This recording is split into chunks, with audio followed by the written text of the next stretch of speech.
సునీత గారు, చివరిగా ఒక విషయం చెప్పండి. అంటే జీర్ణాశయ క్యాన్సర్కి సంబంధించి మాట్లాడుకుంటున్నాం కాబట్టి దీనికి ముందు కానివ్వండి లేకపోతే తర్వాత కానీ, ట్రీట్మెంట్కి ముందు తర్వాత ఎలాంటి జాగ్రత్తలు తీసుకోవాలా పేషెంట్స్?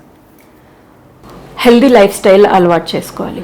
ఓకే, ఈ మెయిన్గా ఈ ఫుడ్ హ్యాబిట్స్ మార్చాలి. ఫుడ్ హ్యాబిట్స్లో ఈ స్మోక్డ్ ఫిష్, తర్వాత ఈ పికిల్స్, ఓకే, అంటే మన పచ్చళ్ళు, అవి నిల్వ పచ్చళ్ళు. రొటీన్గా రోజు చేసుకునే ఫ్రెష్ పచ్చళ్ళు ఇబ్బంది ఉండదండి.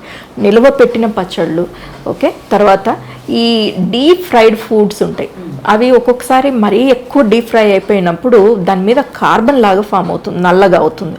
సో అవి కూడాను క్యాన్సర్కి సంబంధించిన ప్రాబ్లమ్స్ ఉంటాయి.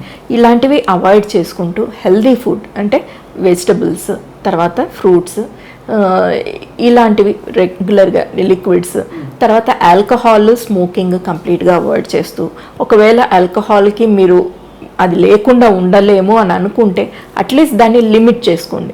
అంటే గైడ్లైన్స్ ప్రకారం ఏం చెప్తారంటే ఒక ఉమెన్ అయితే కనుక ఒక పెగ్గే, లేకపోతే మెన్ అయితే 2 పెగ్స్ వరకు యాక్సెప్టెడ్, అంతకంటే ఎక్కువ వెళ్ళకూడదు అనేసి గైడ్లైన్స్ చెప్తున్నాయి.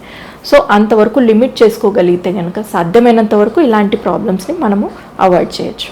అలా కాకుండా ఒకవేళ ఈ ప్రాబ్లం వచ్చింది అని అనుకోండి, ఎర్లీ స్టేజ్లో వస్తే కనుక చాలా మటుకు క్యూర్ అయ్యేదానికి అవకాశాలు ఉన్నాయి.